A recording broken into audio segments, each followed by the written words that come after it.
I've been watching the internet the last, I don't know, 6 weeks or so, and people seem upset about certain actions that are happening on the other side of the world from where I'm sitting, and they seem quite puzzled and angry at the illogic of going here and there and going, having actions first on one side of the planet and then on the other side of the planet, and and everything just seems so completely random and mixed up. Like, why would you have a military action in South America and then go over to the Indian Ocean? I mean, it makes no sense, right?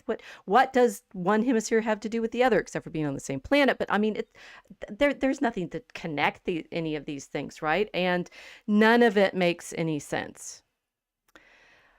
Well, I mean, I've been trying. I've been trying as a cow. The perils of being a historian. You get to spend all of your time saying "I told you so," but nobody's listening. Well, we hope very much that you listen to this episode tonight. We're going to be talking about waterways. Welcome to the Mosaic Arc.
So it's a good thing we have a ship, right? Since we have to talk about waterways tonight. Yo It's like ho night. Oh, ho. yeah. How? Okay, well, we've streamed a lot, but we've had a lot of guests and stuff for the last few weeks, and we've had Easter, and we were talking about our new book last week and such. But there's been some stuff going on in the world during all this time that we've assiduously ignored. I didn't notice. Is something going on? Well, apparently, I mean, when you watch the internet, we've nearly skirted through the Third World War again. I mean, this seems to Oh, happen. that again. Yeah. I mean, I we're Gen X. I mean, maybe we're just not impressed. I don't know. I mean, if it's like, what again? Which time is this, right? But no, apparently there's been some military action on the part of the United States for the past 6 weeks or so. I don't know, since February 28th, Something, I believe. yeah, something to do with waterways Something to here, do with there, and everywhere waterways and that how. I'm sure are not connected at all and have no history of connection whatsoever. Am I Well, wrong? to listen to, and this we try very hard on the Mosaic Arc to rescue the drowning from the floods of misinformation and shallowness that it Yeah. seems our present world subsists in. But it's even some of our friends who we hope have been listening to us a little bit over the last, I don't know. Let's see. I've actually been actively, and I have the receipts to prove it. Been talking about this problem for 5 years Mm-hmm. at a minimum. Yes, love. Yes. Documented, on my Fencing Bear blog, that this concern with waterways and the networks of power that they command, it's out there. I mean, why hasn't anyone heard? Maybe clearly we're spending too much time out in the water. We're not hanging around on the land, where I guess everybody seems to think of themselves as, the international politics is simply a matter of like billiard balls bouncing around on a pool table or something, right? Country banks into Bowling it. balls. Yeah, well, what it's like. So no, I have some images in the slides, but I'm just thinking that why is it so hard in the present context for people to get a grip on what the networks of international power are actually like? And my working theory is I think in terms of Poland ball. Yes. Yeah. Well, it's a Actually, very, Poland ball is a very insightful, yeah. community effort of history. But go ahead. It's hard for people to keep up with it. It's happening very quickly, and I think it's a great temptation right now to say things happen very quickly right now, and because of social media. But the thing is, I think they always have, and I don't think people get any less dizzy or confused trying to keep up with it, and so they just stop. And I think a lot of people who might pay attention to how much their gas costs, or if there's a big war somewhere, or bigger concepts in politics, aren't going to pay attention to the small details. And so when you try to talk to them about history and waterways, for instance, the topic tonight, they're going to zone out because it's just too much information. The smaller concepts are too much information because they're too focused on the broader concepts, and a lot of it's propaganda too, that they're seeing in the news, both from our side and other people's side. It goes both ways, or should I say, it comes from all directions. Okay, well, that if we didn't feel like we were constantly sailing in terrifyingly deep waters that get people terrified all the time, maybe we would talk about that, right? The media wars. But we were going to do something a little more calming tonight. We were going Calm to waters? calm waters. We were going to take the Mosaic Ark and do a little 400, 500-year tour of history. Sure, something happened 400 or 500 years ago. It's safely behind us. Oh yes, and now we can relax. Because here it is, right? Here is the Silk Road. Once upon a time. Okay, so guys, seriously, we need to talk to you about why you shouldn't have been freaking out the last 6 weeks, because it started making sense fairly early on. Although, trusting the president of the United States, we recognize as a challenging prospect for most people, whoever he is, right? Partly because the United States has such big ships, I guess, right? I mean, that's one of the things that has defined us since the beginning, since we were founded as a colony of this place on the other side of this giant ocean that we are on one side of. And so it's hard for people to think clearly when you're dealing with the sort of exercise of power at the level that the United States can exert. So we recognize that this is a difficult topic on a lot of different layers. But what we'd like to do is suggest that there is a logic to things that is much easier to see if you just look at a map, like quite literally. Okay, so if you want to know why I'm upset and I'm bugged, because really we've been talking about this forever, back, I don't know, in September 2021, I did this little blog post on my Fencing Bear at Prayer blog called Spice Wars. And I was just, I don't even remember why I was looking at it then. It was 2021, right? So this is some time ago. And I was considering the way in which things felt familiar to me as a historian. Maybe I should probably pull it up and see what I was thinking then. Let's see. What was I thinking? You guys, go to Fencing Bear at Prayer, look at Spice Wars. And it was just... It's about the time you started formulating the idea for Draco Alchemicus. It was, right? We had finished writing Aurora Borealis, which was an ocean voyage from the North Pole to the South Pole. And that was on the something of the joke that people have been making about why doesn't anybody ever go to Antarctica? So we did. Right. Yeah. We went there. and to imagine that story, we mapped it onto a medieval map. I actually I'm going to go off topic as I usually do, but whatever. Because actually the topic today is map. Well, the topic today is maps and ocean voyages. I didn't put this one in the slides, but you see it? Mappa Mundi. Yeah. Yeah. That in the slides, I actually have the model for this drawing that we gave hand-drawn bearer, Colleen. Colleen to give is our story. And this map you recognize, it's a regular map, but it's centered on the Arctic instead of on the Mercator projection.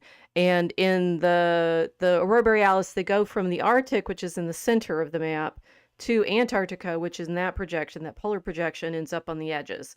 So they've gone from the center of the world to the edge, and they find paradise at the edge, which is, of course, in medieval Mappa Mundi, what you do, right? You go from Jerusalem at the center of the map to the outside, which is where the earthly paradise was, which was our highly overly learned joke in where the bears go on their journey. I know.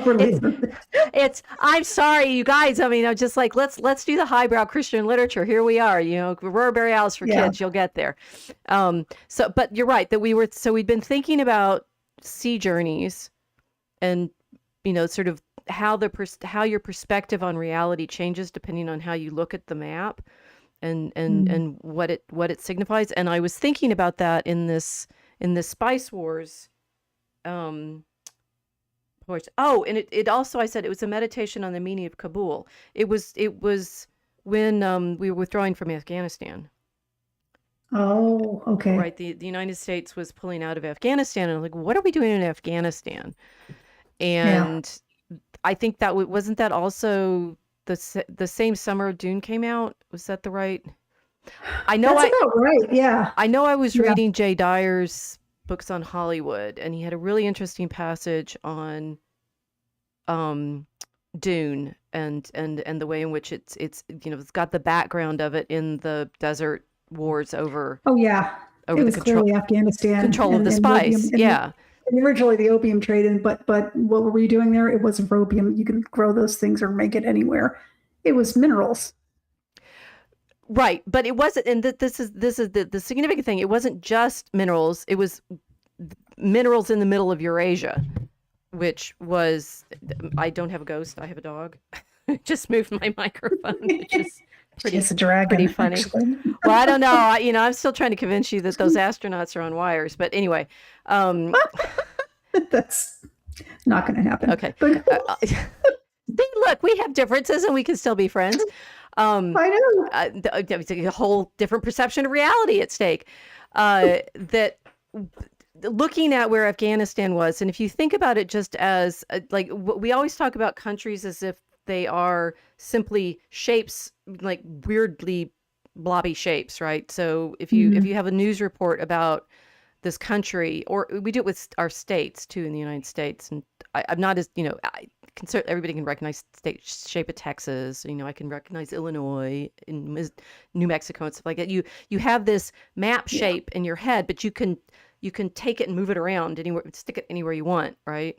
They're like magnets. So if you have a fridge covered with magnets of which I do, your souvenir state magnets, that's better than my billiard ball image. That's pretty much the way people tend to think about countries now, right? It's got a shape. You can stick it on a board and talk about it, and it's as if it's not connected to anything else, right? It's like this. It's the Pole and Ball cartoon I have in the stack, which we'll get to. It's a post Peace of Westphalia, 1648 arrangement. So you are pretending that every place that's recognized as a sovereign state, regardless of how big it is or tiny, has the same legal and diplomatic status as all others. So Vatican City has the same standing as Brazil in right? It's supposed to in the UN, right? Exactly.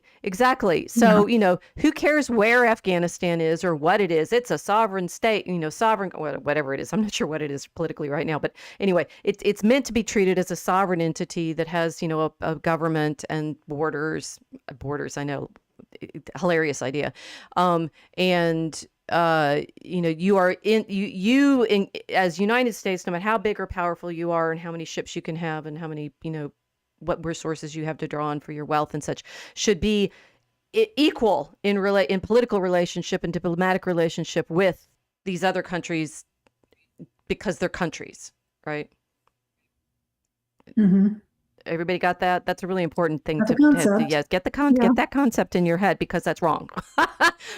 Right? Borders make countries, and that's sacrosanct, right? Yes, that's the way we talk about it. The borders make Yeah. countries, and that the size of the country is irrelevant to its diplomatic status.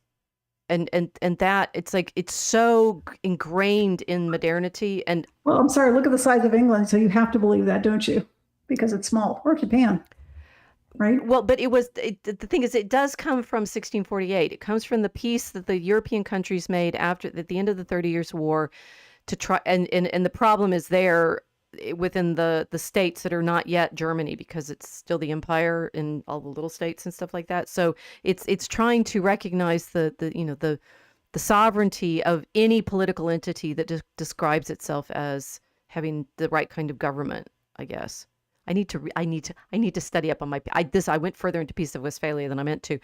The premise simply being that we take countries as if they're interchangeable puzzle pieces on a abstract plane, right? It doesn't matter whether it's a globe or a plane, right? They're just abstract. You can move them around. It doesn't matter where they are. So if we are in Afghanistan as the United States, it's clear because, we as the big country, which shouldn't have any different relationships with anybody else that are smaller because we're just bullies if we do, wanted to bully our way into something or other in Afghanistan. And right. And then the illogic is just so huge because you're like, why exactly do we care about this mountainous country in the middle of Eurasia? And you're saying there are minerals there, yes, but it's also its location. And this is, I think, everybody talks about the dumbing down, how nobody knows any history anymore. Really, it's nobody knows any geography anymore. And that is like, we used to have a geography department at the University of Chicago, and it had closed by the time I arrived here 30 years ago. No wonder nobody understands, politics now. They think in terms of these magnets that you stick on a fridge as if that's a state. And here, I'm going to put my Afghanistan magnet next to my Illinois magnet. Look, they're the same size. Well, about let's see, 35 years ago now, the maps changed substantially in 1991, didn't they? Oh, yes. But once you redraw the lines and then say, Hungary is enjoying itself right now, but Yeah. that you have I like that picture. well, and allegedly all of the diplomacy that we end up in at present is, states should respect other countries, other states' borders. Apparently, people don't have to, so they can just walk across the borders, but states should, because it's the whole problem with what Putin's been doing with Russia's relationship to Ukraine. It's like Russia is the state, Ukraine is a state. Russia's state can't interfere with Ukraine's state because that border is the defining. I guess people can go across borders all the time, and it's so incoherent, as we know. But the problem is, Putin's thing was that these are Russians, so this is their Russian territory because it's culturally Russian and has been for centuries. Right. I didn't expect us to get this far into the problem of the nation state, but I need you to anchor in your mind the believe in the Peace of Westphalia. Sorry. Just leave it there, right? It's not how you. It's a border. The border no, it's just breached. But it's more that they're just interchangeable blobs. That it does, and in diplomatic terms, it doesn't matter how big they are, and it doesn't matter where they are, right? That's what I want people to be thinking about. Why do we think in those terms? Because that's how the news is presented. Oh, we just invaded Afghanistan, and here's the blob that defines it for you as a icon. And it could be Illinois as far as anybody concerned. It's like it's a blob shape. Who cares, right? So the United States has invaded blob shape. Where it is, we don't know. Most of the time when they do this news report, it's like, oh my goodness, we realize that it has mountains. Why would that be? It could be flat. It could, it's like the concept of state has been so abstracted. It's nothing but a flag for most people. It's but in fact, we live on a planet or no, we don't live on a planet. Well, it depends on whether you think we move or don't. We live on Earth, and Earth has geography, and geography has features. And that's where I was thinking about the sorry, I lost my place now. The meaning of Kabul was this, and I put this picture up then, the old Silk Road versus the empires of the sea. And then I said, and now, now, the new Silk Road versus the empires of the sea. And they were meant to be parallel images. And at that point I was just like, I see it so much. And of course I thought this was this great revelation and nobody understood what I was talking about. So I did another post the next year, in 2022 in June, the Spice Wars study guide, to explain what it was that I was seeing there, that it's part of the, did I put the Mackinder in there? Nope. Okay. It's part of the understanding that there's Eurasia is a giant, we think of it as Europe and Asia, but it's actually one landmass because you can walk across the whole thing. You can walk from Spain to, China. So it's one landmass. I guess technically you can walk. I'm not sure you can walk from Africa to Asia without crossing water. Anyway, you have to cross the Nile. But... the Nile. Okay, okay, guys, start looking up your geography. Right, Eurasia is one landmass, and if what you are is a land-based power, as for example, China, what you're going to be doing now is what they're doing is building that railroad, which in interesting ways mimics the old overland route, top of this map, that we call the Silk Road, although it was actually a network of it's Silk Roads, right? It's actually, there wasn't actually just one. It was a series of trade passages that were land based, right? So you could go from the eastern shore of the Mediterranean by camel or foot, or the Franciscans in the 13th century, when they're going to go visit the Mongol Khan in Karakoram, go barefoot until it gets so cold that they might lose their feet if they didn't put some shoes on. So you can walk from the shore of the Mediterranean all the way to China along this road, or passage, and of course Afghanistan sits right in the middle of all that. So why is it important if not for its mineral value? It is. I'm just trying to get you to think geographically, not just extractively, which is what. Well, geographically, it was, you had to pass through it to get the goods from China to Europe, right? If you were going over land, and so it was important in the 14th century. I'm not sure why it's important now.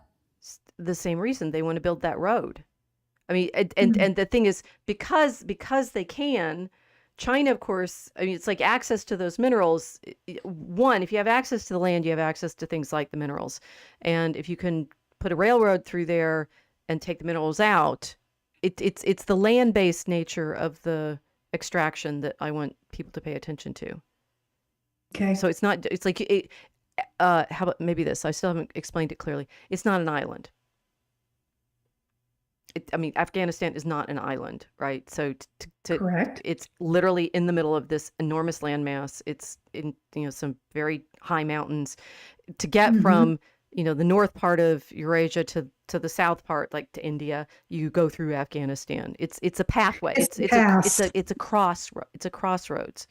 Right. It's probably, I'm guessing it's probably like an opening. Like there are places like this in the U.S. and in Washington State. There are passes through the Cascade Mountains, which go for hundreds of miles, and you have to find a pass through it, because otherwise you'll go too high, you'll get stuck in the snow, you'll die.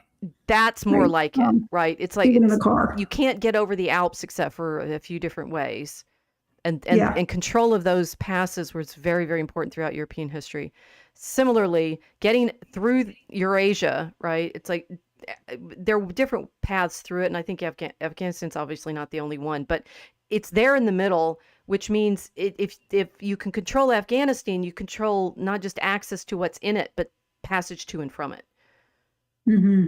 And so if you're a land-based power, you need that pass. Yes, because it's still too expensive to ship goods via air. It just is. It's not feasible right now. Still, so you still send things over land on rail cars, preferably. That's the cheapest way to do it. No. The cheapest way to do rail car? The cheapest way to do it is by water. Oh, no, I meant on land. But that's the It's the cheapest thing. way to do it. That's the Yeah. thing. So you have two different, and Eurasia is, of course, the center of everything because it's big and most of the people in the world live there. So either you are shipping stuff around in that landmass by land, or you're doing it by water, which is then where it becomes really important to control the rivers, Hmm. like the Danube or the Sure. Volga or the Rhine. That I Well, have, yeah. I'm going to point that out now. But so waterways, but of course the biggest waterway is the ocean. Right? And this is where the great, tipping of power in what we call modernity, but really 16th century happens between the land-based power of Eurasia, right, with China focused on controlling. China was never very interested in a water empire. It Mhm. doesn't. They tend to expand simply by land, and um, getting access to China meant throughout the Middle Ages, throughout antiquity, but throughout the Middle Ages, for Europe particularly, going by this land route, which they couldn't usually do because the Muslims had control of it. Mhm. Okay, and then they figured out how to sail around Africa. Thank you, Portuguese. And having figured out how to sail around Africa, which is, we're going to talk about a little bit how tricky that is, they then got access to the Indian Ocean, and whammo, cut out the entire reason for the Silk Road completely. Because it's cheaper to go by ship. Right. So the bottom map is showing, and it's hard. I mean, these are hard. These are be linked in the newsletter on the blog and things like that. The reason that Europe became such a power in the 16th, 17th, 18th centuries is they had big ships and fast ships and guns.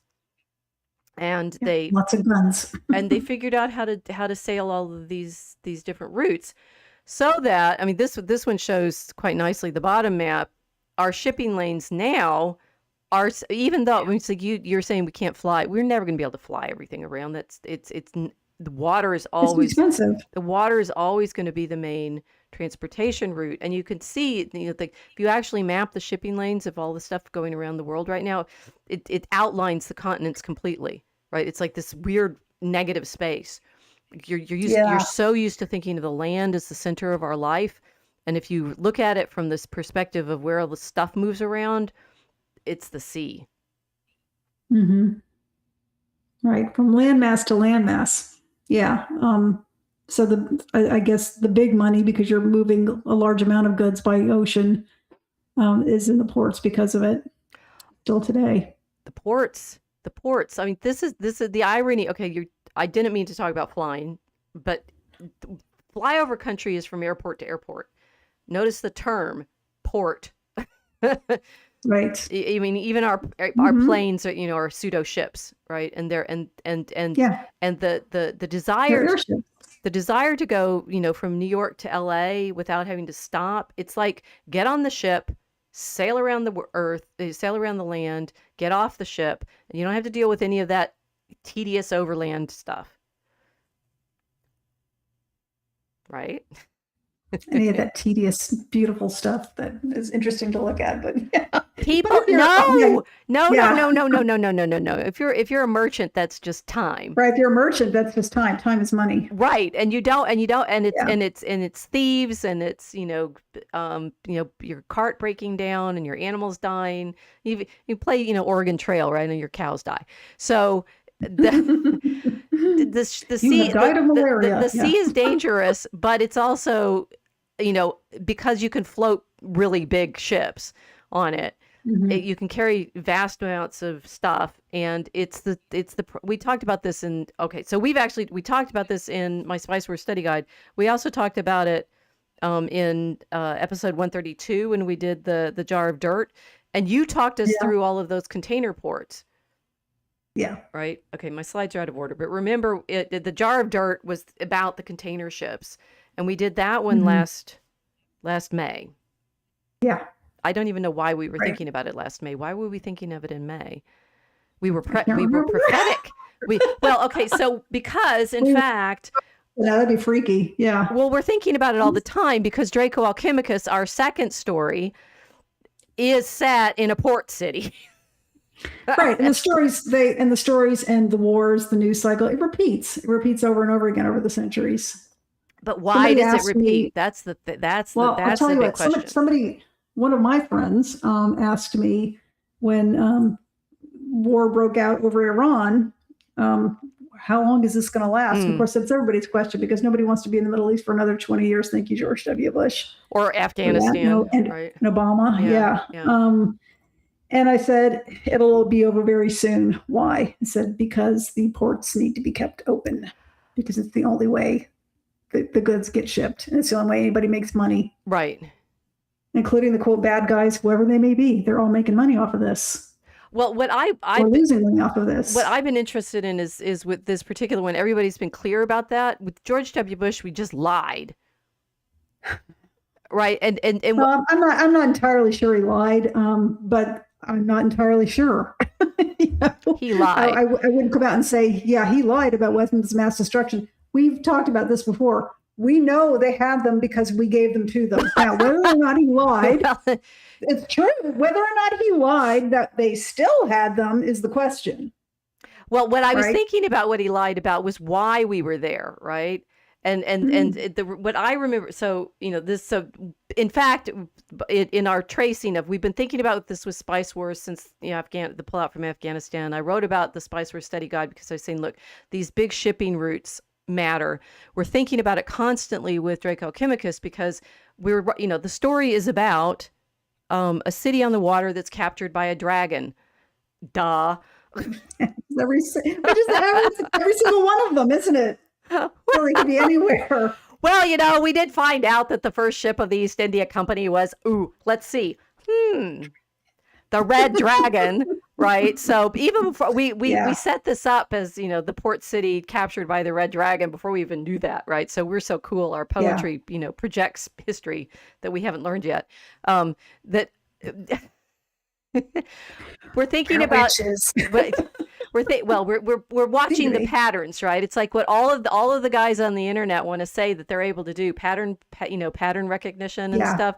Well, yeah, okay, yes, these are the patterns, right? And the pattern that we're worrying about with the Draco Alchemicus is, how does the city get captured like that? Like, how does the dragon take over and corrupt everything good in civilization to its own devices, right? Like, straight up, right? It's like the city of sin. Well, how does it end up that way? How does the dragon capture it?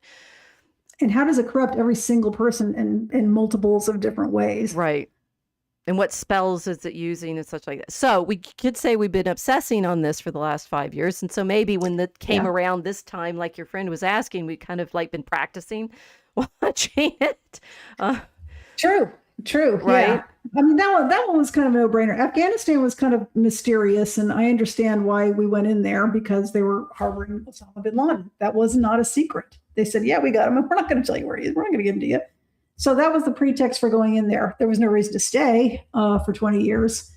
But other than that, I think it was a kind of a mystery to people. It's like, well, why would you stay there for 20 years? That's a mystery. It's so something like, a port where oil gets shipped in and out of it daily, by the megaton or however you measure oil. It's pretty easy to understand why people are there and why people are trying to control it. It's just pure money over oil, or oil sales and processing and shipping.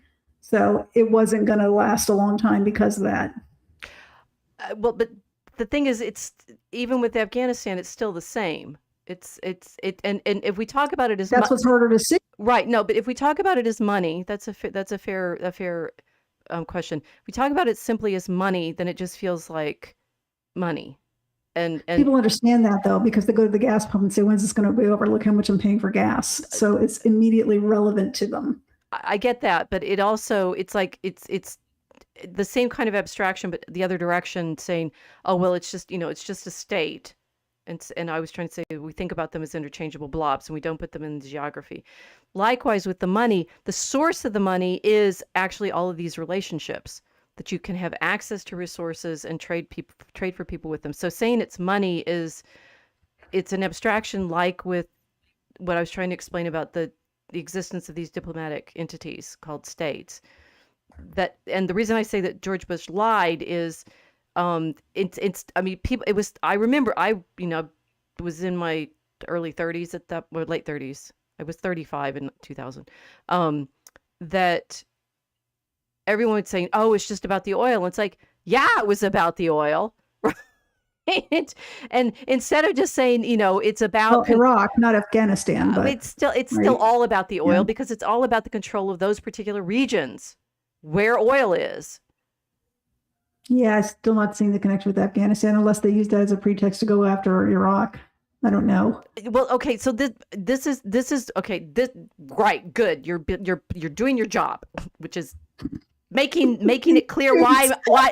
No. This is my life. This is my problem. It's like I see stuff. And it's like seriously INTJ, right? I read Quora dialogues all the time about INTJ, and I match them perfectly, because of course you do, because it's like your horoscope. But it's a feature of the kinds of things that people who get that label describe. It's like, I see all these patterns. It makes total sense to me. I don't understand why other people don't see it. And so my learning process from the other direction is, what do I need to show you in order that you see what I see? Because I don't understand. You need to show people what's not obvious. Well, but it's obvious to me, so I don't know what's not obvious. Money's obvious because it's not an abstraction. And oil's not an abstraction. Okay. Gas pumps are not an abstraction. Ships being stopped and not being able to go through the Strait of Hormuz is not an abstraction. Those are real physical things that people see and they relate to immediately. So what are you seeing that's not obvious? The actual land and the water. Okay, we'll get. Now I'm going to show it to you. Okay, so because the thing is, I think that everybody in the 80s, in the 90s, in the aughts, when we ended up in Iraq, and that's when we started off in Afghanistan, right? And we still stuck in there. It's a similar sort of, it's like, why do we have bases in all these different places? Like, we're trying to control the flow of stuff. Yeah. And when Bush was saying, we're going in there for, to get Saddam Hussein or something like that, it's diplomatic relationships that aren't about recognizing these entities as states, right? That's a polite fiction of geopolitics. We want to be the ones. It's the pirate story. That's why we do our jar of dirt and pirate story all the time. It's who gets to control the waterways. It's like there's no other story that actually matters until you understand the problem of who controls the waterways. No history is going to make sense to you. Mm-hmm. Okay, so let's just hold that thought. And therefore, oh yes, and this is like part 2 of what we in fact talked about on February 28th when we were talking with James about the East India Company. Right. And if you think in terms of what we learned in talking about the East India Company, this is like the next level up, right? That we understand that because of the control that the British wanted to have in India, and because of the wealth that they could extract from Bengal as Clive had taken it over, they were, interested in creating that same kind of extraction out of the colonies. Although I'm reading a new book that my husband found it's an old book, but he newly found it, on the 7 Years' War, and there's layers that I had not appreciated there either. But anyway, what we understood from the East India Company problem is the East India Company, which is in control of the shipping, which we know from the pirates, wants to use that control to extract wealth. I mean, that's the second level up. It's like you get control of the shipping lanes and then you can extract wealth. That's all it is. Like that, it's no more complicated than pirates. Who are the pirates and which pirates win? That's my pirate theory of history. That's all seriously, it's all it is. It's pirate theory of history, and it's who controls the waterways. I need to now convince you of that. Clearly, we need some backstory here. This is where the slides were hiding, that we're going to explain country in the way. So usually this is the global economy image, and these are from Visual Capitalist, which is a great visualizer of these kind of data sets. Most of the time, just as we think of countries as blobs that can, move around like refrigerator magnets. We just, if you see them in a chart like this, look, China's medium sized, the United States is enormous. What are the purple ones? Europe is a lot of little purple blobs, and other places are other little blobs and stuff like that. And it's the problem of, it's abstracted out of geography. It just means like, this is economy, so how big their particular GDPs are or whatever. And Yeah. again, when people talk about countries, they tend to talk in this term of, this is like this array of passports, like they're all identical. A passport is a passport is a passport, and they all look like the same little booklets because the British designed it, I guess. My favorite scene in one of the, I think it's a Timothy Dalton Bond, and they're sliding down the hill on a cello, and they have to go through. They have to go through a checkpoint, and they're like, "What are we gonna do?" And they can't stop at this checkpoint. He's like, "Wave this," and he holds out his British passport, right? So the idea of a passport, this graphic is showing most powerful passports, and it's saying like this, the top passport gets through so many countries, and these are the ones that are, if you wave them as you slide on your cello through the checkpoint, you'll get through. But the concept is the same. It's a passport that waves you through borders. Yeah. And they're all identical. It's like, okay, and here's my Poland ball image. It's like the Poland balls, and this is a map showing the Poland balls for the Peace of Westphalia, so that's like a historical moment. So France has fleur-de-lis because it's a kingdom and such. That even though they're different sizes, they all exist as the same kind of entities, abstractions, as the things that you get passports for. Right? Here's a country, you can wave a passport around about it, and they all are they have no, like, they're blobs, and they may be like arranged in a pattern or something that shows how close or near they are to each other. But there's nothing necessary about any of that. Does that make sense? Necessary about any of what? Their size or their relationship, or they just have, it's like this Poland ball happens to be standing here rather than there. Yeah, I don't really understand what you mean by countries or abstractions. Why not? Because they're not abstractions. They're real places with real people and histories. They have people in them. I agree. The people currently, other, the talking head people seem to talk about as if they can just be moved around abstractly too, and they don't really belong in any particular place. I know, and they're getting a lot of pushback from the people that live in these places whose histories are being discarded. Right, but the reason that the diplomats can play that game is they're playing with this Poland ball character, right? It's like you can just give people these different little booklets, and then they can move around. And it's like the Poland balls are actually trying to say they have national characteristics, and there's like something like qualitative about being a different country. But in diplomatic terms, this is the same kind of abstraction. It's like free labor, right? It's like you can move around anywhere. It doesn't matter where you live. You'll be you'll have it's citizenship in one place, and that's where you'll pay your taxes, and anything else is irrelevant. It's that level of abstraction that I say we tend to be working with when people talk about countries. So the United States has gone to war with Iraq is pretty much meaningless to most people because it's an abstraction. And then you have to create it as an enemy. Oh, they're bad people because they do X, Y, or Z, right? And so you cartoon enemy to be mad at, which you're then going to go have war with, right? But it's unless you're actually there. I put it to you, people do not tend to think geographically terribly well. They don't think geographically with respect to war. Can you be more specific? Or anything. I have regular, it's like how many people, that came up in a discussion with my students yesterday. I was making a joke about, we were talking about using computer apps and how like, if you know how to do this document share thing in Google, it would have made it easier for people to sign up. And I'm like, well, I don't know, because like once I learn a process, like here I've got my OBS set up and I've got my scenes, and I don't want to change it anything. And it's like I finally updated my software, right, so that our audio would work again. I like to get in the lane and stay there.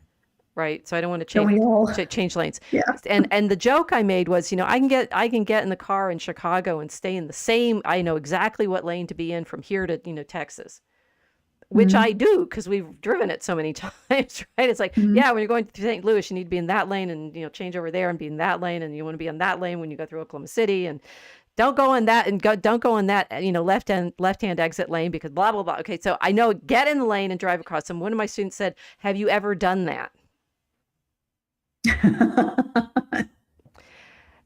And I know very well that most of my academic colleagues haven't taken that drive ever, and we've talked about this a lot on the Mosaic Arc, right? It's like people they fly, so they don't have any sense of the places in between their flights. See, this is why I can't understand it, because I've driven like everywhere for a very long time. Okay, so that's you. So you have you have a very geographical feeling of how far such and such is from this other place. Yes. How long it would take to drive one place is from another. Seattle to Miami. Yeah, it's a real landscape that you'd have to move through. It's real landscapes. The geography changes, the names change, the accents change, the food changes, everything changes. Unless you've got like a super duper large gas tank and you never have to stop, which I don't. Nobody does. And I don't suggest anybody do it. Drive from one coast to the next and just pay attention. Okay, these places are very different. Right, and that is absolutely not the level at which I'm trying to get you to tend right now, like differences in culture or housing styles or clothing or language or anything like that. That's inseparable to me, though. When you talk about different places, that's why I can't say what they're just abstractions. Like, what do you mean they're abstractions? No, they're real places. It's not abstract. How many rivers did you cross? Across the United States? Mm-hmm. Depends on which route I took. But let me see. Snake. Okay, so you could describe the roadway, right? I think the 5 or 6 big ones I can think of, maybe. What if there weren't a bridge? It would have been a lot longer a trip. How did people have to find the shallow parts? How would you have traveled between Seattle and Miami.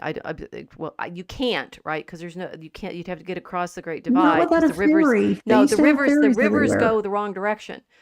The rivers on. No. I mean, if you wanted to just cross them, they actually had ferries across the major rivers in most places. I'm not getting you there. This is so interesting. I'm sorry. Let me try again. Okay. I think too literally. You know that. Well, I know, but the thing is that it's a literalness that is it needs to be paying attention to the right thing. And it's like here my Poland balls are in sort of mythological relationship to each other because they're just their flags and they're different sizes, and they have smiles or frowny faces or whatever. But so they have character, but they have relationship and sense of their location. But they don't have the reason that they have the problems with each other. And you could say, okay, so their languages and stuff like that. That doesn't get to where I'm trying to get us. And what's interesting is medieval maps, and this is the map that I said is it was the parent map for the picture that we gave. It's the one that we used as the model for the Aurora Borealis. I will show you again so you can see it. Yeah. Right. Mm-hmm. There's the same map, right? Except for our griffin. Yes. Our griffin is standing in for Christ. Mm-hmm. Right. But in the medieval map, the Jerusalem is at the center, and paradise is sort of at Christ's chest because it's at the edge on the top. Yeah. And the only thing you see, which I'd have to like blow this up a bit. Let me see if I can blow it up. Woo. Blow this up big so you guys can see it. You don't see countries. There's no countries on medieval maps because they don't think in Westphalian terms. There's just cities and rivers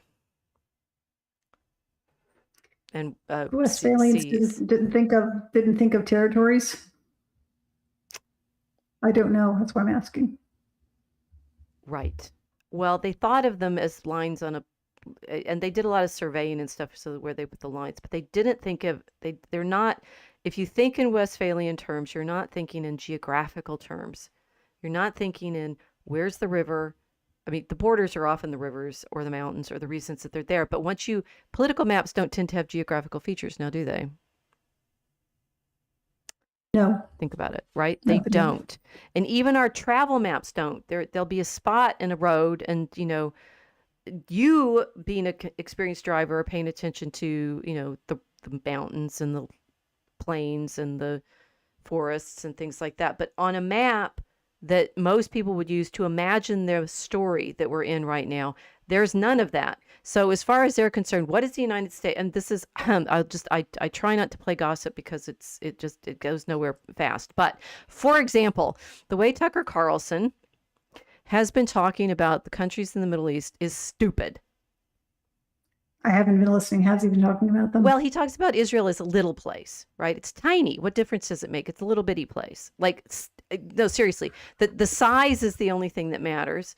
And then, why should you be concerned about these countries or that country as if they're like interchangeable game pieces? Rather than that, well, Israel may be small, but it's in a particular location, which matters. It's in a particular location and no particular location, right? Because there are influences in many places in Israel, in the world. Well, okay, we need to ground this in something less abstract. Here's a map of the trade routes in the medieval Mediterranean, and I sent it to you beforehand, and I'd like you to describe to me what you see. Shipping routes from southern England through past Gibraltar into the Mediterranean to ports all along North Africa and Italy and Sicily, Sardinia, Greece, but they're all ports. Okay. Can you explain why the routes go where they do? Well, I think so. We've got Byzantine Empire here. That was the furthest on the Silk Road, I think, was Venice, but Venice actually worked in Constantinople. Well, the Silk Road doesn't feature in this map. This is just the Mediterranean. Right, but that was the end point for the goods. They were bringing it into the Mediterranean, and then they were taking it to all different parts of the Mediterranean. Right. Okay. So do you notice on this map like Cyprus, right? This little island there, or Crete, or Sicily. Yeah. Yeah, lots of stops there. Lots of stops on those islands. The North African coast is very interesting. They're sort of popping along there around Algiers, Bougie, Bonn, Tunisia, or Tunis. Yeah, it's like skipping. Tripoli, Barca. Yeah. It's like a bouncing rock. Right. Stops at each one of these ports. And the map itself doesn't show any political boundaries, although the regions are labeled. Yeah. So it's just these different routes, and the white lines are Genoese and the black lines are Venetian. Well, now I think a lot of the boundaries back then were geographical boundaries. They were mountains or rivers. Those are land boundaries. Are there similar boundaries in the sea? Islands. Okay, so those just feel like you'd pop on it. No, because you're going past it. Because you're going past it. It's kind of like the Strait of Hormuz, right? You're going through this narrow passageway. Well, why are you going past it? Why wouldn't you go? There's two countries on either side. Okay, look at for example, Sicily to Alexandria. That's a pretty circuitous route. And Genoa. Well, you're taking the shortest route to the biggest landmass It's just actually safer that way, I'm guessing, because of storms on the ocean. You want to stick closer to the shore. Are you taking the shortest route? You're taking, well, let's see, the shortest Sicily to Tripoli is a pretty short route, Mm-hmm. and Tunis is even shorter. But there's no route straight from Syracuse to Alexandria, for example. Again, when we think about, it's like you want to travel someplace, right? You get in the car and you drive. You can drive like as the crow flies. I'm going to go from, this city to that city, and I'm just going to drive. I'll take the map, draw a straight line, and drive there. Mm-hmm. Do you do that? Not without running into something. We need a road, right? You need the road to go, and the roads are probably laid out because the landscape, makes it possible to lay the road out in a particular way. But once we can lay the road out, you just get in the car, and the engine takes you where you want it to go. Yeah. So most of the time when people look at maps of waterways, I think they think in terms like it's just water. Why don't you just go straight? Right? There's nothing there. You're not going to run into. It's like you go from Sicily to Alexandria. Well, you're more vulnerable out there to storms and pirates. What if you simply can't? What if it's the equivalent of having a mountain in the middle and you can't get there? The ocean? Yes. Okay. Well, it wasn't though. Those are ocean routes. You've got the map up. I do, and so this next map is showing circles of influence, which is interesting. It's like there's also subspheres in all of this, right? That Constantinople has a sphere, and Jerusalem, Antioch, Cyprus has a sphere, and Alexandria has a sphere. If you saw spheres like regions like that on a land map, you'd think what? And actually, it happens like there's tri-state areas everywhere because that's where these city conglomerations are. The state makes some kind of sense, but we're not currently sort of an administrative entity. But the real like commerce and relationships between places have to do with the cities and where the roads are and where the water is and where they also share resources sometimes if they're in close proximity to one another. They share resources. And they'll also, in this case, share protection sometimes. So those lines on like this is our state and that's your state. I mean, they're just like alcohol laws or something, right? It's like one dry and one whether or not or gun. Like the administrative entity is not the same thing as the region that facilitates movement.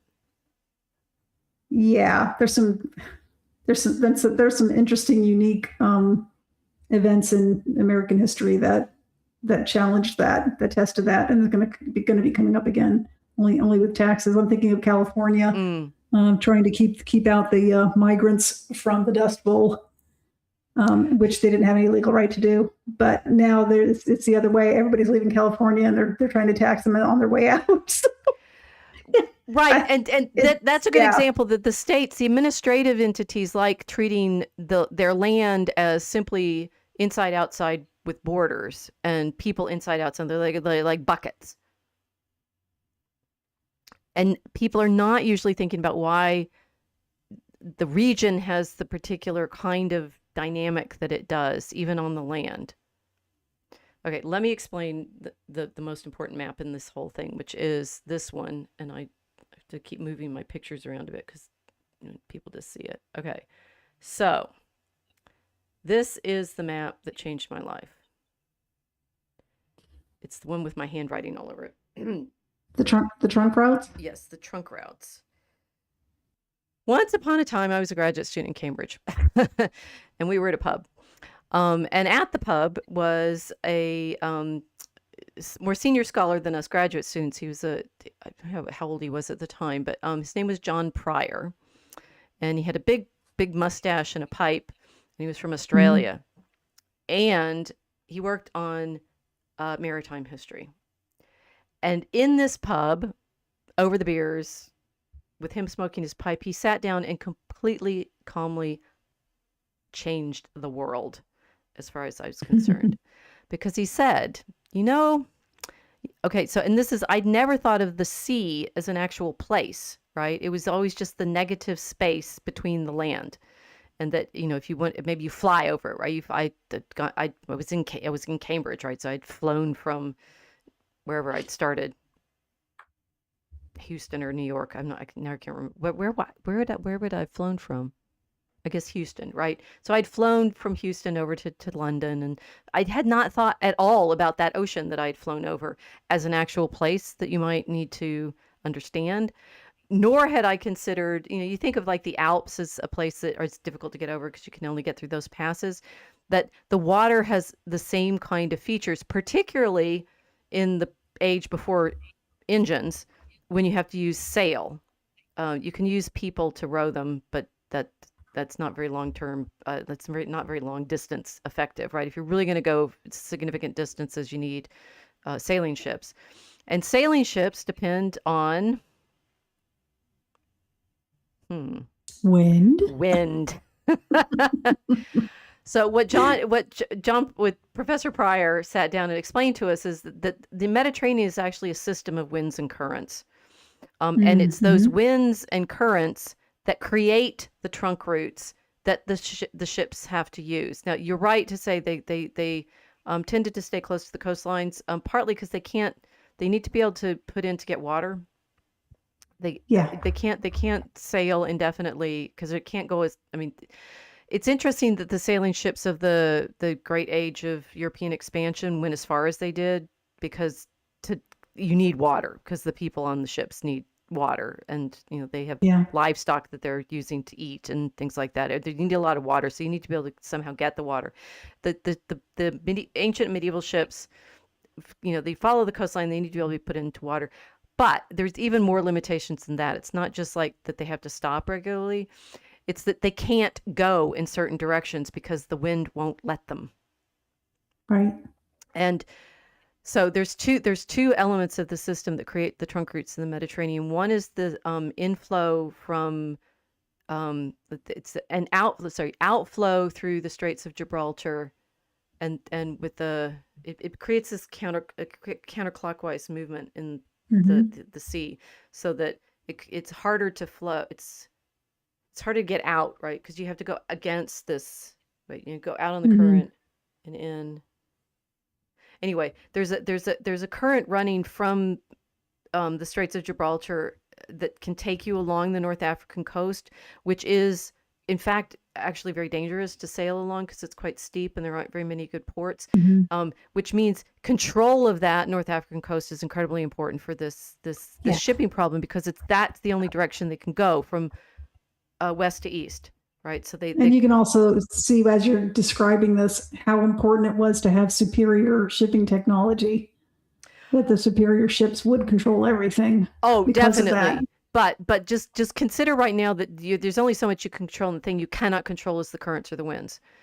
And the currents and the winds create a particular kind of situation that defines the power in the Mediterranean by where these winds and currents are going. So there's this current going along the coast of North Africa, which makes Tunis, aka Carthage, absolutely critical. The Romans want to take Carthage because they want to control the sea. Whatever. It's like if they're making excuses about the baby killing or something like that, it's irrelevant, right? No, seriously, it's dumb. It's just as bad as believing that we really. No, it's funny. When we were talking about it on one of the other Mosaic Arcs, I said, "Well, why would they care?" They didn't. Right? They had gladiatorial games where they murdered people. Yeah. They were not humanitarian rule followers. They were pirates who wanted control of that North African coast, and you needed control of where Tunis was to control the shipping along that coast. Which is also probably why people get very skeptical when the war propaganda hits them and they're saying, but they're really, really bad people. I'm like, you say that all the time, that everybody. Exactly. What about those bad people over there? Are we going to invade them next? No, interestingly enough, regular populations need some motivating to go grab territory. curiously. Yeah. And therefore war propaganda is age old. So, Yeah. I mean, revenge cycles are real, but those tend to be like at, kind of small population levels. Giant things like the Romans wanting to take over Carthage need a degree of propaganda. And, you can say Cato, Carthago delenda est is the Lindsey Graham of his day, right? He really is. That really paints a picture. Well, it came to me. It's there. The thing is, I think he's warmongering, whatever. And the thing is, of course, once Rome gains control of that North African coast, and the same year they also gain control of Corinth, so they also gain control of the isthmus to they can gain control of Greece and the Aegean at the same time. They are not humanitarian missionaries, or maybe they are. Maybe the humanitarian missionaries are the same as the Romans, vice versa, right? Okay, so they need control of Tunis because they need control of that part of the North African coast, which you can go along there. You can get from Tunis to Alexandria, right? You can't go straight from Sicily to Alexandria. You cannot do it. It's not a route because of the currents. Possible because of the currents. And then the current is also going from Alexandria north. The cycle goes north. It's very hard to go the other direction. It's hard to go from Cyprus down, which all of this starts explaining why the insane places that the Crusaders go, because it's like, why does Louis IX have to go to Tunis? Really? Right? And then you realize it's control the shipping lanes. It can dress it up in all sorts of ways. The Louis IX also, he goes to Alexandria, and they try to capture. They try to get up to Cairo, and they get massacred at now I forget where the Louis Crusade gets captured. But most of the time they're actually it's just like now trying to understand, well, why do we need to go to Iraq and Kuwait and UAE and stuff? Well, they're in the landscape in a particular relationship to the water. Yeah. And you'll make all of these stories about these are the Venetians and the Genoese. Look at that. They've got all these trade routes. They're going and trading with Muslims all the time. The Pope even has to make it a provision in the canons of the Fourth Lateran Council, number 71, saying, stop it, at least for the time that we're at war with them. You can't be trading with Alexandria. And the Venetians and Genoese are like, well, just hold my wine, right? Yeah. We want that port, right? Yeah. And money is part of it, right? But it's a deeper level than that. It's like it's the real power to control the roots. That's where that's where all of this lives. It's the same thing that makes Switzerland powerful, because they control the passes over the Alps. So the current goes up. You need Cyprus because it's one of the few ways you can get back down the coast. It's like you can tack out and come in, because and then the northern part is these routes.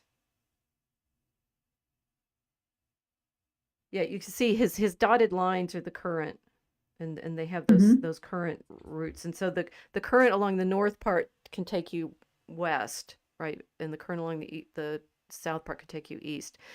But the winds are going in this other direction, right? And they're coming, and he has them changing direction, right? So in the summer, the winds go north to south and west. It's easy. In the summer, it's easier to go from north to south and west to east. Because the winds in the summer go northwest to northeast, and in winter they go northeast to northwest. They change directions.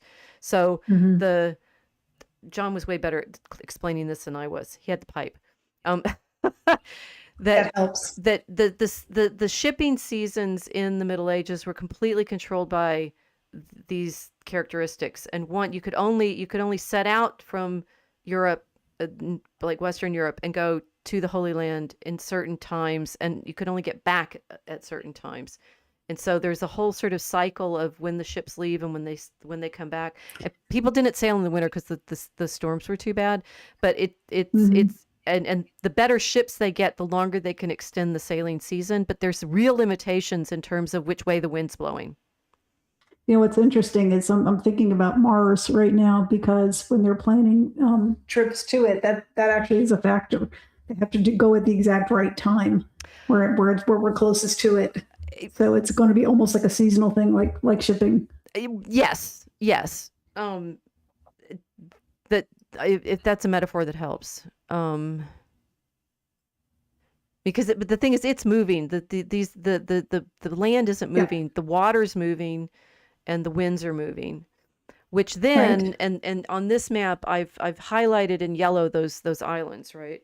I should have highlighted Cyprus. So Cyprus, Crete, Sicily, and the Balearics are actually they're not choke points. They're sort of the opposite. They're control points that you need control of those islands because you control therefore what goes past you.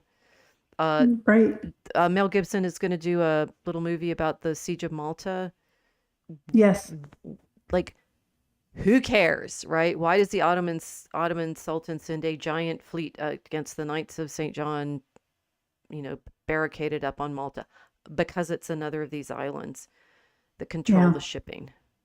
So it's like the toll booths or the there are still aids to navigation stations in the Mediterranean today. Right. Well, so now, and the thing is, presumably these currents are still there. So, presumably it's fuel consumption and such is going to be calculated on whether or not you're sailing with them or against them even now. And when before mechanized shipping and, when it's just sail, you're completely limited, or unless you have galley slaves, right? But in other words, if you just have sail, you're completely limited by these, it's geography of the ocean, the sea system that you are bound unless you're talking to an audience of people who have taken lots of cruises or even one, it probably would be more difficult to explain this to people because everybody does fly over. You asked me earlier, what would you do if you couldn't drive across the river? You'd have to fly. And it's like, yeah, people used to take ships over the Atlantic Ocean not that long ago, right? Like 100 years ago. And if they wanted to cross, that's how they got here or there. You mentioned the oceans. Okay, so now that we have in our mind the let's see whether John is saying I need a cup of tea. John, I think so. We have a small audience, a contemplative audience tonight. I thought Waterways would get everybody. He needs a cup of tea, and we're now looking at the map where the tea came from. Oh, well, okay. So, all right. The reality of all of this is that the Mediterranean is one system. This is the next map is those circles. I'm resizing stuff more tonight because I'm struck by the overlap in the Arabian Sea. Yes. So a lot of it. So just like the circle map of the sort of subsystems in the Mediterranean, like Gibraltar, North Africa, Sicily, Tunis, Constantinople, and such. They're bigger system. There's other overlapping systems, and this is from great book Janet Abelugo's Before European Hegemony, and she's going through each of these 7. It's 1, 2, 3, 8. How many is it? 7 or 8. Now I've frozen my head. 8. These different systems, these subsystems, which the intersection points are obviously going to be really important. Like that Genoa and Venice are the hinge points that connect the Northern European system, which is centered on the Rhine and the sort of corridor from the Low Countries down to Lombardy.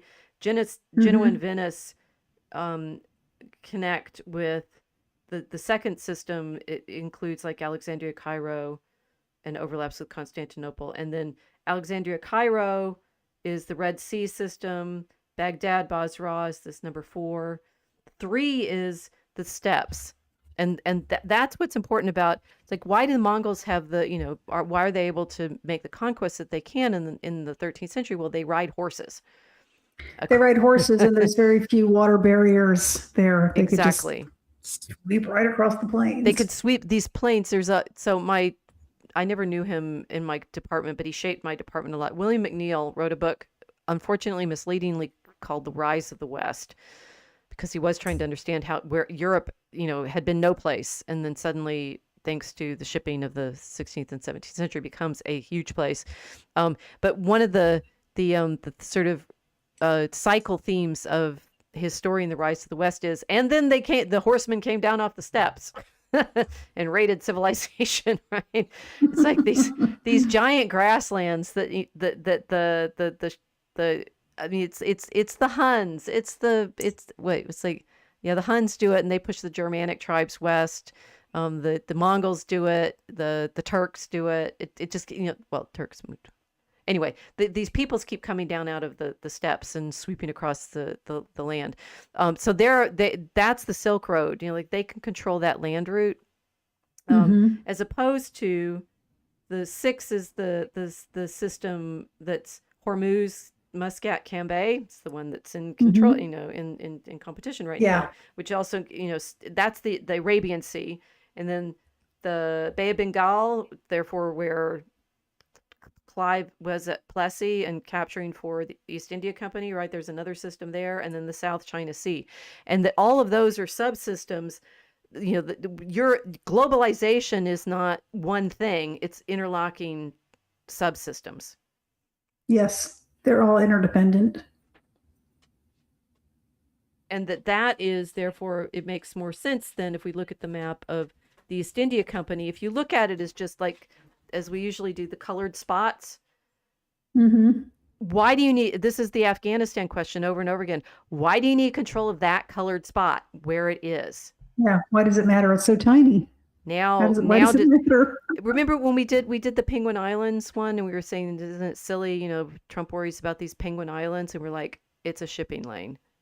It's like Cyprus and Crete and Sardinia and Sicily and the Balearics. They're nodes, and they don't make any sense if what you think about in terms of having lots of land. They make huge amounts of sense. I think Diego Garcia, people are talking about now a lot and saying, England wants to sell it off, or the UK wants to sell it off because of something else and this and that. We want to keep it. And it's like, because the ocean's really big and the islands are control nodes for the passage through, and that it's if you start studying the maritime geography, and I think people are really interested in the water and such at even more level than just the winds and the currents. Like there's all sorts of other things that are going on in the water about, and that's my next sort of meditation. Oh no, that's the Mackinder. These gyres, which my husband's been reading about the Pacific, and the gyres are really important. Just as there are wind and current systems in the Mediterranean, they're all everywhere. There's the oceans have these subsets. And there was this way cool picture that was from the Botanica that's in pink and blue, right? It's like this makes a lot more sense. If you need to control these different regions, you want the nodes that are going to be able to control access to these giant currents. And everybody knows about the Gulf Stream. It goes from Gulf of America up to England, which makes it very easy. The Gulf of America. Just teasing. You go from the Gulf of America up on the Gulf Stream and to England, right? It's easy to get that way. It's hard to get the other way because the current's not going back, right? It's going one way. It goes from the Gulf of America to North and keeps it warm and nice climate, stuff like that. But it also makes the shipping possible. And the gyre that my husband was telling me about let me see if I can enlarge this one. So one very interesting one, people have been thinking about why we would need to worry about Venezuela, right? That's something else. But from Mexico, when the Spanish were in control of Mexico, there's a really great route that shoots you straight across the Pacific to the Philippines. And of course, the Spanish include the Philippines in their empire. Right. And if you think of it as like, why would you have this place on the other side of the Pacific when you're in Mexico? It's like, well, because there's a straight line there, right? Because of Hmm. the way the current goes. But There's an absolute straight line. you can't get back. That And to get back, is a problem. you have to go up by Japan and come around over the, as it were, the top and come down California. Now we know why they Yeah, needed California too. It's like all of these places turn true. into their parts of the route. Hmm.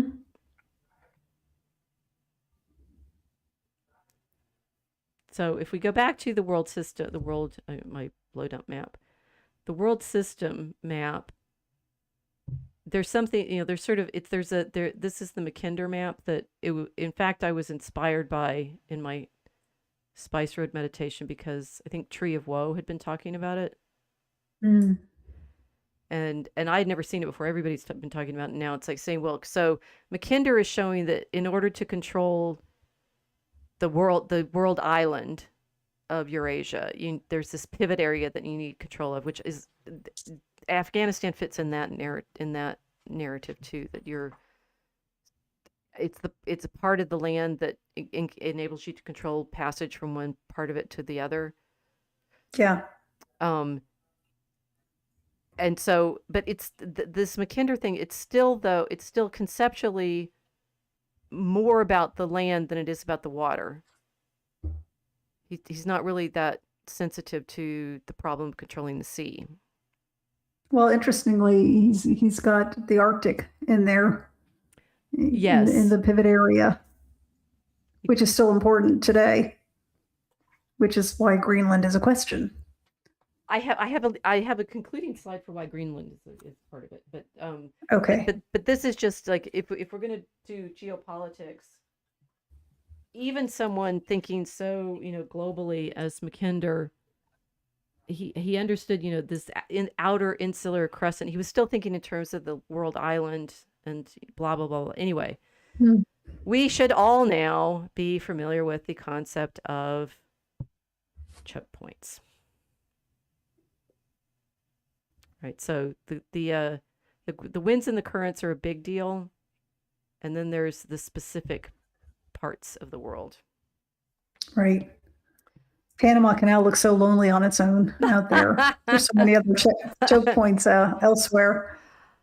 Well, I mean, that's interesting, right? It's like it's in the Panama Canal is the only one that affects shipping from the Atlantic to the Pacific, because otherwise you're not gonna make a route through Brazil, or the Amazon doesn't help you, and you can't get over the Andes anyway.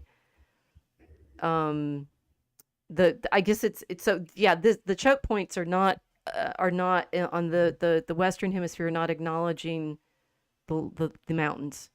That South America has a mountain range going all down its western side, and North America has a mountain range going all down the middle.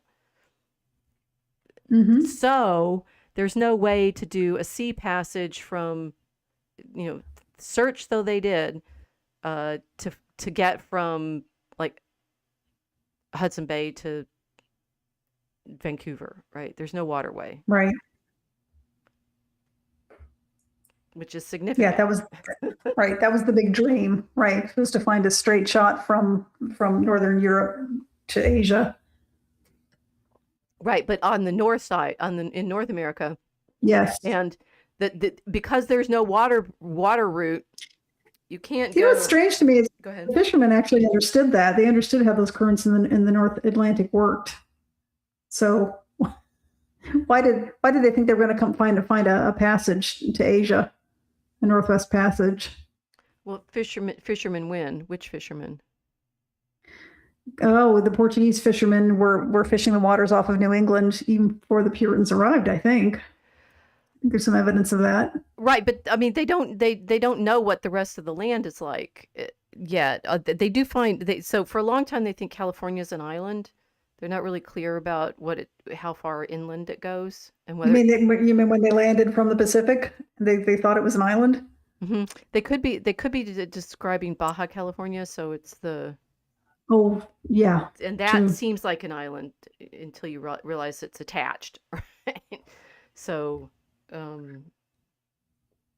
I don't. Well, you're taking a lot for granted in terms of how long it took to figure out how big North America and South America were. Until they walked across it. Yeah, they didn't.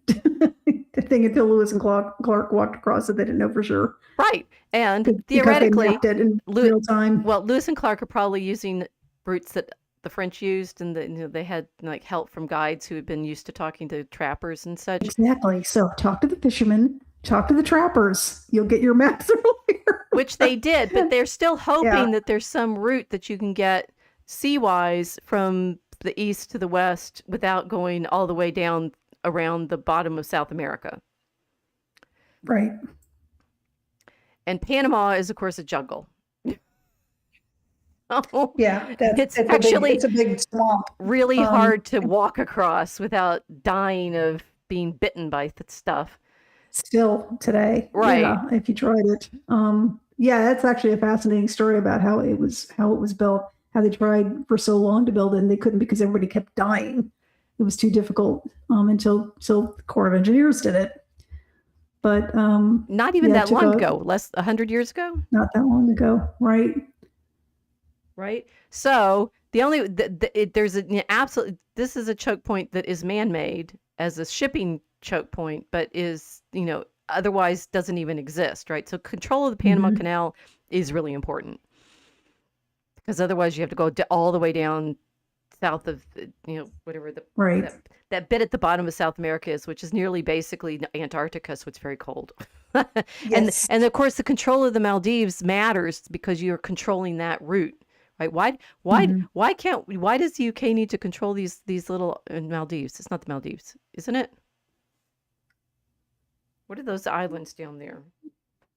Chagos, I think.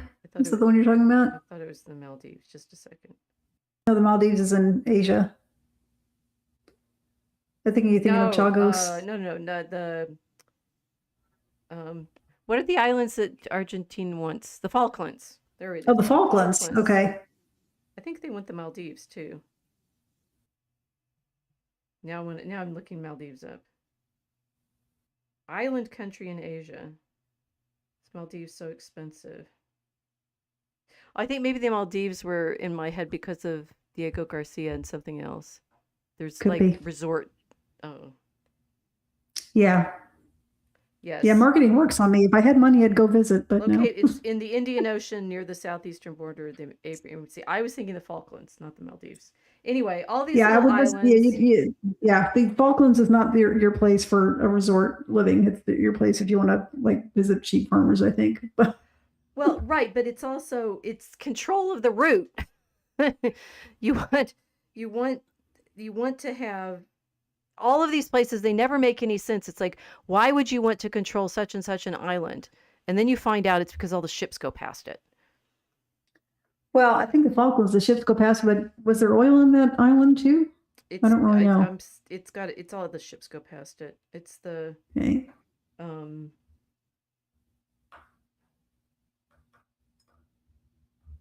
Well, right, and this is yes. I mean, the AI is saying oil exploration is also inactive, but this is I'm just trying to fix movement in this story so that it's not just shopping places.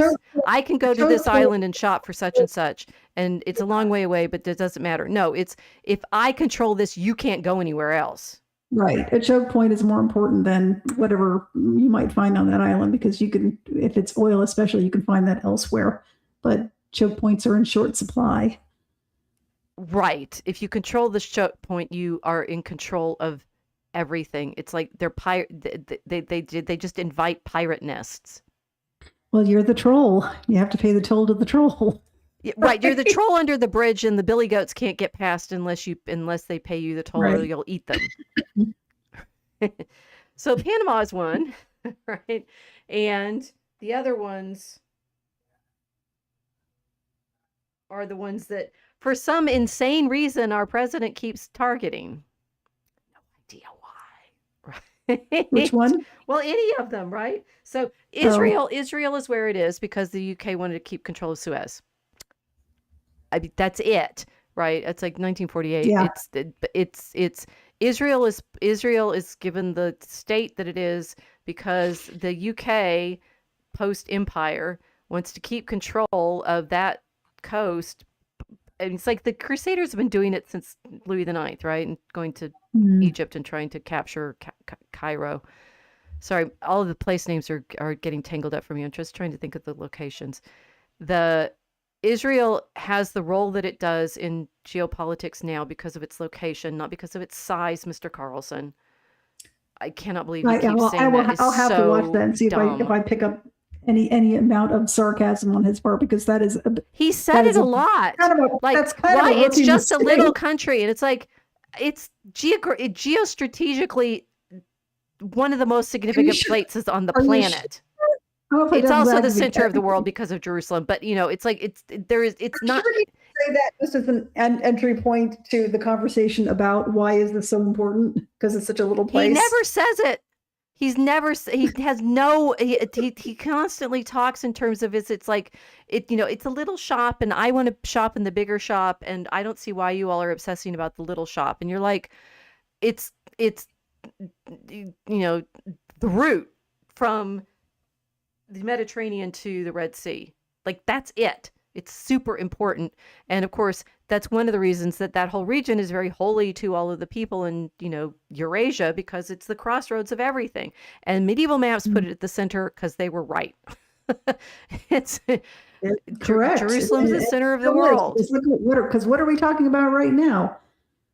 These two Christian ladies sitting on the internet talking on a Friday night in another continent altogether about this tiny little, such a small little place. Such a small little place, right? Why does it matter? It's like saying the Vatican's small. Come on. It's yeah. It's just ridiculous. It's such a small little piece of real estate. What does that matter? No, that's why I can't believe. How about Manhattan? Let's talk about Manhattan as a little bitty place, right? No, Tucker's smarter than that. It had to be an entry point. Now I'm going to have to watch it. Thank you for that's homework for me. I don't know which one it was in. He said it a lot in the last year. And okay. I just assumed it was his last one. It just seemed naive beyond bearing, because it doesn't make. Well, it is, but then he does that sometimes. He'll do that to get people talking about a specific topic, and to put himself in the shoes of the people that might not know. That's why I said, are you sure it wasn't just an entryway? Well, none of his guests ever pushed back on it. So, if it was meant to, so sometimes I do that right in class. I'll say something ridiculous to get my students to go, wait a minute. Yeah. So yes, it can be a conversational tactic, but I didn't hear him using it that way. It was a geostrategical denial. Talk about denialism. Just as why would he be doing that? Why? That's just so odd. Let's look at I don't know, the strait that's just been in the news for the last 6 weeks. Yeah. And of course, if you're thinking of Iran as a particular land, which it has significance for lots of reasons, which we could talk about, simply how Iran is also crossroads on the land, but it's obviously one side of the land border of the waterway that goes from the Persian Gulf out to the Indian Ocean, the Arabian Sea, which is then out to the Indian Ocean. It's one of the major. So when I asked Grok about the major choke points, it gave me 5. Right?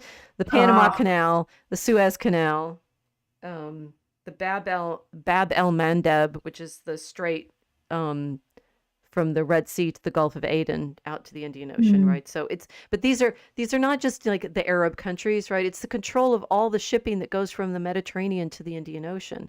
It's like the Mediterranean to the Indian Ocean. One of my colleagues in my department knew this past year works on the ancient Roman trade in the Indian Ocean. How did they get there? Well, the Romans have trade in from, unless you go all the way around Africa, which is a very long way, and it took the Portuguese to do it. The route past Jerusalem is the center of the world, from the Mediterranean Sea to the Red Sea, So it's just sort of intellectually criminal that we haven't been studying geography properly at the level that my friend John Pryor showed us about the Mediterranean. It's like you'll understand the politics and you'll understand why they're fighting over these islands if you understand, um, it's if we do a Harold Innis kind of thing like transportation and communication, well, you can't communicate until, well, and actually now you lay all the telegraph wires, it's still in the sea, right? You can't communicate without transportation. So that's it, right? It's like it's everything. This is our nervous system. This is the world is the body on which we, experience ourselves in communication with each other. And you cannot simply abstract it out and stick them on fridge magnets and expect them all to talk to each other without it being actually, like it's the incarnation, but geographically, right? The land is our home. The earth is our home, and it has all of these features, which include the movement of the waters and how we can go from one part of the planet to another on the waters. And so, that it was, a very interesting moment a few days ago when it became clear that the United States had made a treaty with Indonesia Oh, right. over another of these straits. Yeah, that slipped right under the radar in the news cycle, didn't it? Right, and it's even more important, and it was done simply by diplomacy to make It just sounds a little bit like the art of distraction as well. possibly, but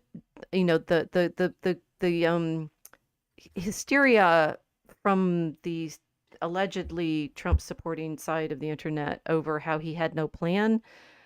I'm I'm sorry, that's really. I know the mind just I'm not gonna use boggles. a privilege here. I'm just going to say it's slow. Oh, well, why does he care about Venezuela? What's really close to Panama? Why does he care about, Iran? Well, the Strait of Hormuz. Why does he care about Indonesia? Nobody seems to be talking about that at all. And of course, it's the largest, talk about in terms of country size, it's with the largest Muslim majority country in the world, bigger than Pakistan. It's all perspective, though, isn't it? I was speaking to somebody recently about Greenland and why Greenland? What's the big deal, right? And I said, okay, so here's a map of Greenland. We looked at this map. It's nice and flat. It's up here. U.S. is down here, right? Europe's over there. I said, okay, let's look at it this way. And I picked up Google Earth and I kind of turned it to the top and I said, let's look at it from above. Right. What's right here? What's the country right here? And they're like, oh, right. Right, because they're not thinking in terms of the actual shipping. Well, they're not. They're thinking of what I'm looking at right now, the world's key maritime choke points. They're thinking of it flat. They're thinking of it just flat. The Mercator. Right? They're using the Mercator projection and using it to make the relationships between the land land masses. These Asian and Eurasian and North American land masses are to each other, and how Greenland is sitting right there, right in between all of them, all three of them. I mean, the thing is, I am surprised that the regular media doesn't ever seem.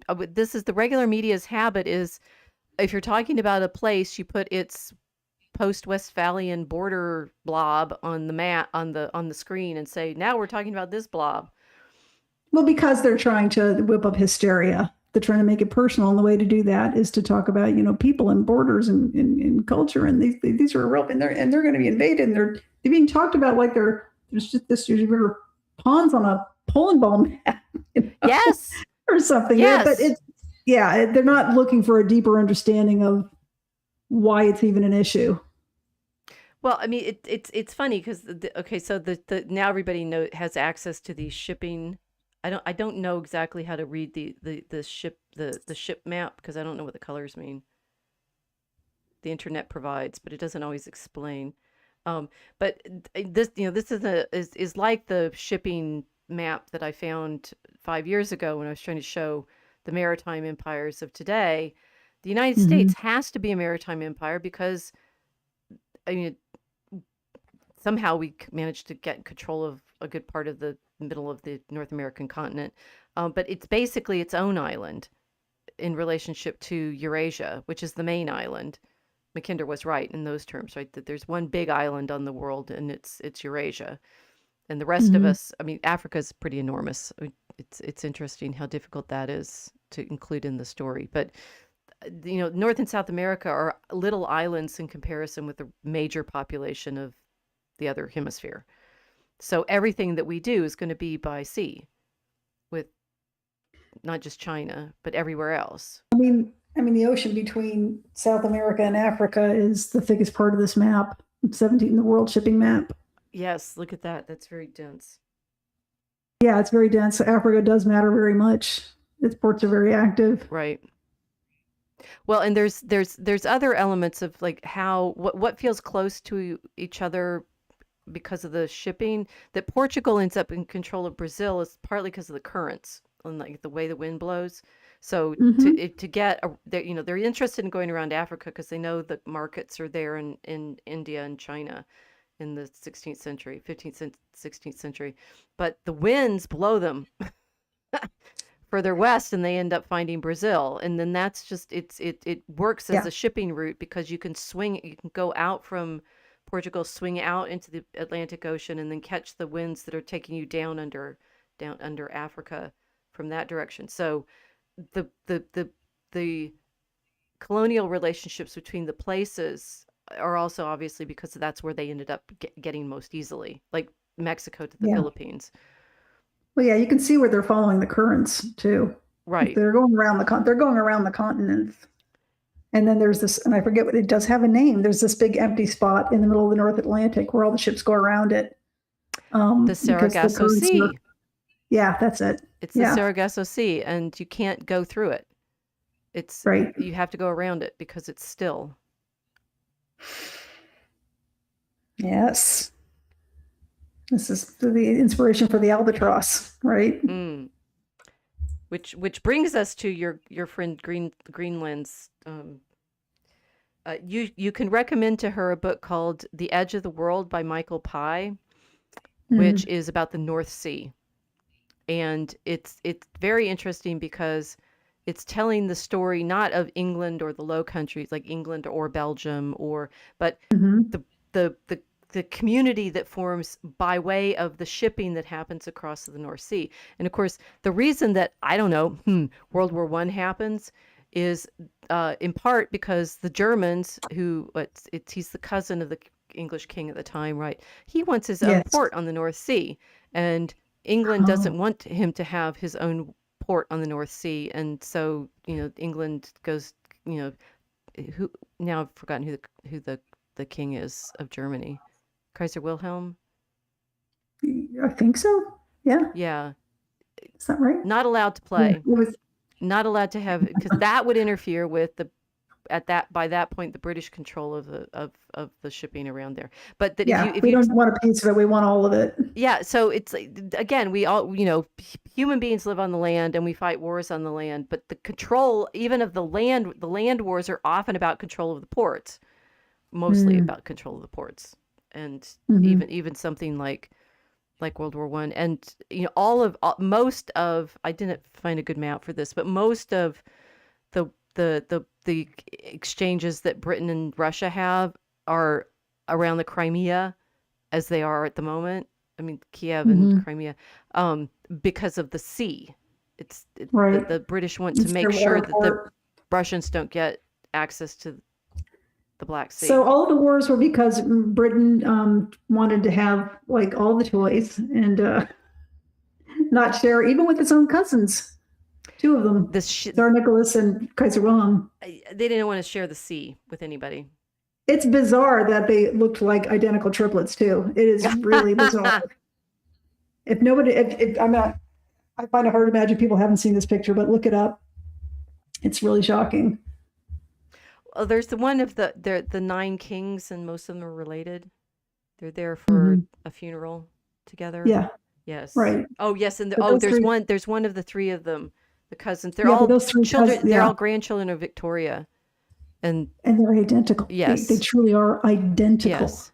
It's shocking. I mean, Hollywood would never put that in a script. So John is saying it took Roosevelt a while to get his head around why Churchill was so focused on the North Africa battle, defense of the Suez Canal, and preventing the Mediterranean from becoming a fascist lake. Precisely. It's all control of the shipping. It's just like Pirates. Privateer. All of it makes way more sense if you think of it in terms of the seas and not just in terms of the countries as Westphalian polo ball blobs. Any questions? Nope. Well, now the thing is, I mean, does it make sense now? Does what make sense? The reason that one, what Mr. Trump has been doing, and two. No, I get what he's doing. I usually get what he's doing in hindsight, even though I think it's like, when he started with Iran, I said, somebody said, what do you think of that? I said, quite possibly the dumbest thing he's ever done. Now I want to parse that out. I said, quite possibly. And I meant that because I think you pointed out, I said in your own chat, it might work, right? Now, the reason people are freaking out because they don't know what the it is. They don't know why he was doing it. Right. Right. It's he's unhinged. He's crazy. Right. Which, are all characterizations that he encourages because.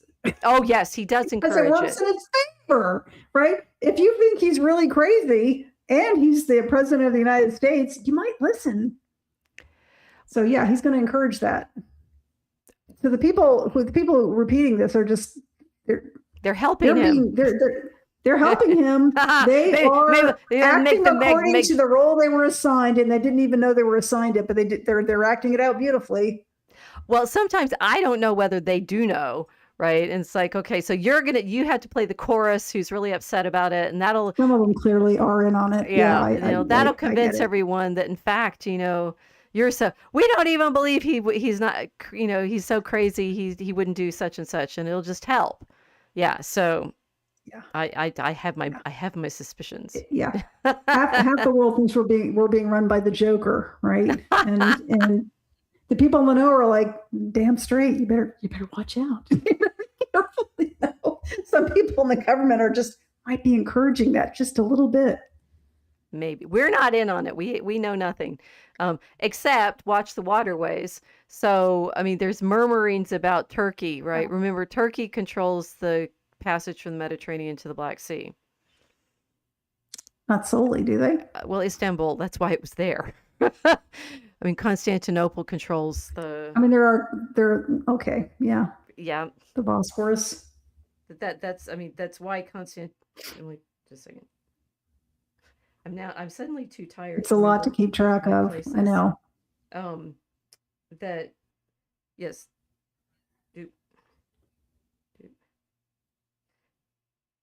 Right. The reason that Constantinople is where it is because it controlled that sea route from the Aegean through to the Black Sea. So power is always, it's like New York, the port cities are the power cities. Still. And the book that my husband is reading right now on the 7 Years' War, which was, in fact, we're going to have to do a stream on this once I get a hold of this book, but it's like really long. So it may take him a little bit, another week or so. That the 7 Years' War, like the East India Company story, is more very important backstory to the American Revolution. Right. And that it's the French and Indian War in the North America. In this argument, it's the reason that everything gets so completely destabilized. And it starts over, interestingly enough, the Iroquois control of the Ohio River Valley. You betcha. It's another waterway. Important river. Right. There are so many rivers. It's the waterway that you can't get from North America to the, you can't get from the east side to the west side just by rivers, but you can get from the east side to the Gulf of America. If you go down the Ohio to the Mississippi and then on down through New Orleans. And these are the natural first highways, and they're still there. That's why the Gulf of America is so important. Come on. Get with the. No, yes. It's a historic name. You're a historian. You know better. Hey, I'm an historian. I know stuff changes names constantly. That's Yeah, the like ints. You need lots of names to tell the full story. So the Iroquois are in control of the Ohio River Valley, and they've gotten skilled at playing the French and the English off each other. good Who for them. does that? I'm sitting here listening to this story. My husband's telling me, I'm like, gee, let's see. The Iroquois apparently convinced that both the French and the English, that they're more powerful than they are, and that they have more power over all of the neighboring the tribes that they've been putting each other at war with in order to buttress their. And I'm like, these are time honored techniques. Yes, they are. Yeah. Have a waterway, convince people that you have control of it, and create a war over it, and then the world crumbles. I find it fascinating whenever you find you'll go into some of these very old towns in the United States, especially on the East Coast, because there are tons of waterways, tons of them. Right. It's not just the intercoastal waterway that goes all the way from Key West up to Maine. Very few parts of it broken up. But it's all the rivers, all of them. There's so many rivers. And when you go to these small towns, you'll see a lot of streets named ferry, this ferry and that ferry and so-and-so's ferry, because there are so many ferries taking people across. In fact, Abraham Lincoln was a ferry operator. Really? Before he became a lawyer. But he did a bunch of different types of jobs. He was also put into the Wrestling Hall of Fame. In case anybody knows, he had like 300 matches and only lost one, I think. Wow. Okay, that's interesting person. John is saying the fascists like Roosevelt, Churchill, they didn't understand why he was doing it. Who, Trump or Roosevelt? Because they don't understand religion. Negotiating with religious extremists obsessed with martyrdom is not often a realistic idea. Right, that's the specific negotiations that had to take place over the strait. But the reason the control of the strait matters is because it's a choke point for the shipping. 7 Years' War. Yes, the French backed the American revolutionaries to get square with Britain. Then the race for Australia started as the next stage in the French-Britain contest. 7 Years' War is where Captain Cook cut his teeth. Well, that's interesting. Oh, and Robert Montgomery saying horse-drawn rope ferries. Yeah. Yes. Well, and the thing is, I was asking you about the bridges. If you drive over, that once the bridges, blowing up the bridges was a major part of what just happened, right? That if the bridge is there, you can kind of ignore the fact of the river. But if the bridge isn't there, you never get across. And not without great difficulty. Bridge building was actually considered a charitable work in medieval Europe, so that there's like confraternities and indulgences for building bridges, because the waterways, the rivers are the route, but they're also the barriers from one side to the other. Right. Yeah, that's one of the things that, speaking of the Second World War, as we just were just a minute ago, that I think it was the Corps of Engineers that did this. They build bridges. They built the Panama Canal. Right. When their other job is to blow them up during times of war, because they know how to do both very efficiently. Well, it's all, I like it because this is all just so physically real. Obviously, I studied the history of religion. I believe in the problem of stories and faith and all of those things. But, the land and the water is also real. And it's despite, the imaginary desire that the tech bros have of never having a body anymore. Gosh, does that not just sound boring as hell? One of the big reasons. Why would you want that? They still need energy. And of course, the oil matters because they need the oil and the gas to make electricity to run their computers so that they don't have to have bodies anymore. We're still on the earth. We're still, and that's not, I do find it interesting recognizing that the fossil fuels, or whatever we call them now, the mineral wealth, is necessary because we need the electricity to run our conversations, our engines, our machine, all of the machines that run on electricity. And the only way we have it is because of these waterways. Yeah. But you have the waterways also because, you've got, you don't want to call it, we can't call it dino diesel anymore. You have these oil wells that allow the ships to move goods very quickly all around the world. Right. Better than, you don't need wind power anymore. Something I heard interesting, and I don't know, maybe somebody can clue me in on this. I think you brought it up before because of Rockefeller inventing the phrase "dino diesel" to imply scarcity, right? Right, to imply That it was scarcity, right. right.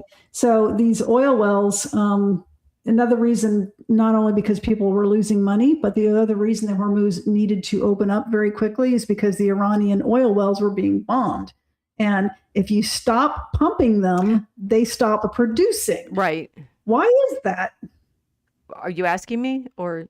Yeah. If anybody, anybody out um, there listening that might know, and I think it has something to do with the fact that there's a theory that it will actually keep producing oil from wherever this well is. But I don't know how that geological process happens. I did a little project on oil in high school in econ class, and I drew all these pictures of the wells and the way they work. It's something about how you have to start the flow, and I think it would keep it going. Yeah, and then they'd have to keep it going. So I'm right. not sure. It's a fluid dynamics problem. They said something like, and I heard this, and it might have been Tom Luongo, it might have been somebody else, but over like 1 or 2 days ago, they said they have about 7 more days. Right. And they have to start pumping these wells because then they'll be done for good. I think they're negotiating now. Yeah. Their time is very short because the oil wells will stop producing if they can't keep pumping them.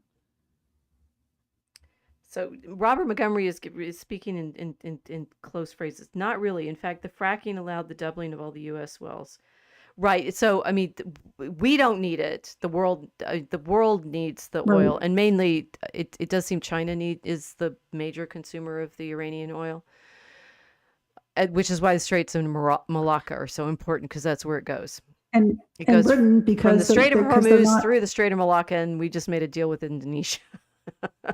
And Britain has not been, or are they planning to stop North Sea oil pumping? Apparently, they're stopped. Yeah.